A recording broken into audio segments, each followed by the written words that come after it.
ఈ రోజు ఎపిసోడ్లో హైలైట్ పాయింట్స్ కనుక మనం చూసినట్లయితే దివ్య నిఖిత గారు ఆల్రెడీ ఉన్నటువంటి 13 మెంబర్స్ యొక్క ర్యాంకింగ్ లిస్ట్ ఇవ్వడం అనేది వాళ్ళ గురించి ఆమె ఏమనుకుంటుందో చెప్తూ ఇవ్వడం అనేది బాగా అనిపించింది. ఆమె వాళ్ళకి చెప్పే విధానం కూడా మంచిగా ఏమనుకుంది ఆమె ఏంటి అంటే బయట ఆడియన్ ఏదైతే అనుకుంటాడో అదే ఆమె అనుకుంది, అదే చెప్పింది. యాజ్ ఇట్ ఈస్గా మంచి తెలివిగా ఉంది దివ్య నిఖిత అనేది అయితే అనిపించింది. తర్వాతకి చూస్తే సుమన్ శెట్టి గారితో కామెడీ స్కిట్ చేశారు. అది తనుజ కావచ్చు, అది రీతు కావచ్చు, వీళ్ళంతా ఇమాన్యుయల్ వీళ్ళంతా కలిసి ఉంటారు.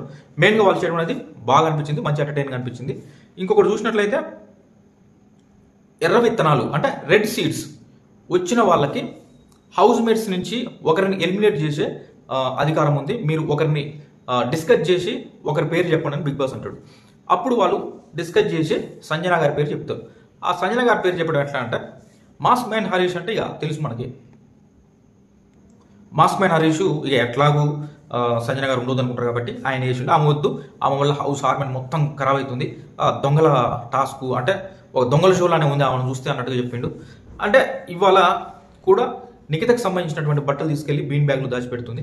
అది కొంచెం ఫస్ట్ అనిపించింది చూసినప్పుడు, అరే ఏంట్రా ఏమో ఇలా చేసింది, ఇలా ఉండకూడదు కదా అనిపించింది. దాని తర్వాతకి ఆమె ఇచ్చినటువంటి ఎక్స్ప్లెనేషన్ దివ్యానికితోటే చెప్తుంటుంది అనమాట. ఇలారా నువ్వు అసలు ఎలా రియాక్ట్ అవుతావు, ఏంటి నీ మెంటాలిటీ ఏంటిది తెలుసుకోవాలని ఇలా చేసినా అని మళ్ళీ ఆమె చెప్పిన తర్వాత ఫస్ట్ ఇలా పెట్టింది అన్నప్పుడు మాత్రం చాలా కోపం అనిపించింది. అరే ఎందుకు ఇట్లా చేస్తుంది ఈమె, ఎంత నాటి అయితే మటుకు ఏంటి ఇలా నా బట్టలు తీసుకెళ్ళి ఇట్లా బీన్ బ్యాగ్లో పెడుతుందా అనేసి అనిపించింది. తర్వాతకి నేను నీ గురించి తెలుసుకోవాలనుకుంటారా, అసలు నువ్వు ఎలా ఫీల్ అవుతావు, ఏంది ఎట్లా రియాక్ట్ అవుతావు తెలుసుకోవాలనిపించింది. అంటే మళ్ళీ అది చెప్పిన సీన్లు మనకు చూపించారు ఎపిసోడ్లో. అది చూసినప్పుడేమో అరే అవునా సరేలే సంజన గారే కదా అన్నట్టుగా వెళ్ళిపోయింది అనమాట. ఆ రకంగా అనిపించింది నాకైతే. మరి మీకు ఏమనిపించిందో కామెంట్ చేయండి. ఇక ఈ తర్వాతకి వీళ్ళందరూ కలిసి కూడా రాము రాతోడు ఏం అర్థం కావట్లే. స్టార్టింగ్ వీక్ మాత్రం పర్లేదు బాగా ఉంటాడు, తన వర్క్ తను చేసుకుంటుండు. టాస్క్ కూడా క్యాప్టెన్ టాస్క్లో కూడా బాగా ఇన్వాల్వ్ అయ్యిండు, బాగుంది అనిపించింది. కానీ రాను ఎందుకు కన్ఫ్యూజ్ అవుతుండేమో, అవతల ఏది చెప్తే అది ఎస్ అంటే ఫ్లోరా గారు లానే అనిపించింది. ఫ్లోరా గారు కూడా ఆమెకు అర్థం అవుతుందో అవ్వదో కానీ కరెక్ట్ అంటది. అది చాలామందికి అనిపించుంటుంది. సరే ఆమె వరకు అంతా క్లియర్ చేసుకుంటుంది, కొంచెం అది ఉంది. ఈడ కూడా రామురాతుడు కూడా సంజన గారు ఏం చేసిన అవునబ్బా ఆమె నన్ను కార్నర్ చేసినట్టు అనిపించింది, కార్నర్ చేసింది నాకు ఎందుకో నన్ను చిన్న చూపు చూసిందని అనిపించింది అని చెప్తూ అవతల మాస్ మ్యాన్ హరీష్ చెప్పగానే ఎస్ నేను కూడా దాంతో ఏకీభవిస్తున్నా, అవును పంపించేద్దాం అనే విధంగా. అది ఎందుకో ఇంకా కొంచెం మనోడు సొంతంగా ఆలోచించి చెప్తే బాగుండు అని అనిపించింది. ఇక కళ్యాణ్ ఎస్ అంతే అంటాడు. అటు చూస్తే డేమన్ కూడా అవును ఆమె ఎవరిని టార్గెట్ చేస్తే వాళ్ళనే టార్గెట్ చేస్తుంది, ఇష్టం వచ్చినట్టు మాట్లాడుతుంది అంటాడు. అంటే ఆమె ఏం చేసిందంటే ఇవాళ రీతు అండ్ డేమన్ వాళ్ళు ఎలా ఉంటారు, హౌస్లో ఎలా తిరుగుతారు ఏంటి వాళ్ళు అనేది దాని మీద ఏదో కామెడీగా చేద్దామని ఇమాన్యుయల్ అందరూ చేసినప్పుడు అక్కడ ఎందుకో మనోడు కొంచెం హర్ట్ అయిన అనిపించింది. ఆ రకంగా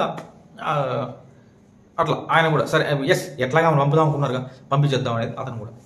భరణి గారు ఇంకొక ఆప్షన్ లేదు, సెకండ్ పర్సన్ మీరు ఎవరు అనుకుంటారు ఏంది అంటే మన Harish man mass man Harish కనుక ఇక అట్లా ఏం లేదు, సెకండ్ అయితే ఎవరు అనిపించలేదు మాకు, ఇంకా ఒకటే వెళ్ళిపోతే బాగుంటుంది అనే విధంగా చెప్తారనమాట. సరే అని ఐక్యవిస్తారు. తర్వాత భరణి గారు కూడా బిగ్ బాస్ అడిగిన చెప్పేది ఏంటంటే ఎస్ ఆమె ఈ రోజు చేసినటువంటిది అస్సలు నచ్చలేదు నాకు, దివ్యనీత గారు వచ్చిందే కొత్త, ఆమె బట్టలు తీసుకెళ్ళి బీన్ బ్యాగ్లో పెట్టి ఇట్లా చేయడం అనేది నాకు నచ్చలేదు అనే విధంగా ఆయన కూడా చెప్తాడు.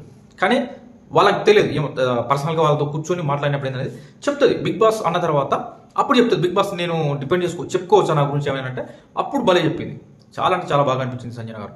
ఎంత బాగా చెప్పారంటే ఆమె గురించి ఏం ఆడుతున్నా ఏంది నేను కొంచెం నాటి ఇలానే ఉంటా ఇదే నేను అన్నట్టుగా చెప్పుకొచ్చింది. నేను తనతో కూర్చున్నా మాట్లాడినా అంత క్లియర్ చేసుకున్నాం మేము, అట్లేం లేదు. నేను ఒక్కదానే కాదు కదా, నాతో పాటు ఇంకో 6 కూడా పార్టిసిపేట్ చేసి ఇవాళ దివ్యానికి సంబంధించిన బట్టలు క్లాత్స్ బిన్ బ్యాగ్ పెట్టడం ఇదంతా మంచిగా అనిపించింది, చాలా బాగా అనిపించింది. మరి బయటికి వెళ్ళిందా అంటే లేదు, తీసుకెళ్ళి సీక్రెట్ రూమ్లో కూర్చోబెట్టారు. మళ్ళీ నాకు సార్ స్టేజ్ మీదకి పిలుస్తాడు, ఇదంతా నడుస్తుంది, ఇదంతా ఉంటుంది. ఈరోజు ఎపిసోడ్ అయితే తనని ఎలిమినేట్ చేసే వరకు తన బ్యాగ్ అది సూట్ కేసు ఉంటుంది కదా ట్రాలీ బ్యాగ్ అది తీసుకొని అయితే బయటకు మెయిన్ డోర్ నుంచి బయటకు రమ్మని చెప్తారు. అలా బయటకు వస్తుంది, అక్కడ ఎపిసోడ్ ఎండ్ అవుతుంది అనమాట. మెయిన్ పాయింట్స్ అయితే ఇవే. ర్యాంకింగ్స్ చెప్పడం సుమన్ శెట్టి గారితో ఆ స్కిట్ అది బాగా ఫన్ అయింది, బాగా వచ్చింది. తర్వాతకి ఇమాన్యుయల్ కూడా రీతు డెమాన్ వీళ్ళు ఎట్లా ఉంటారు ఏందని అట్లాంటి కొన్ని స్కిట్ మంచిగా అనిపించింది. ఇటు చూస్తే సంజన గారు ఎలిమినేట్ అయిన ఇదొక సీను. తర్వాత తనని తీసుకెళ్ళి సీక్రెట్ రూమ్లో పెట్టినప్పుడు ఇమాన్యుయల్ కనుక ఎమోషనల్ అవ్వడం ఇదంతా కూడా తను చూస్తూ ఉంటుంది అక్కడ ఉండి. ఇది ఈ రోజు ఎపిసోడ్ నుండి హైలైట్స్. మరికొన్ని అప్డేట్స్తో మరో వీడియోతో మీ ముందుకు వస్తా. Thank you.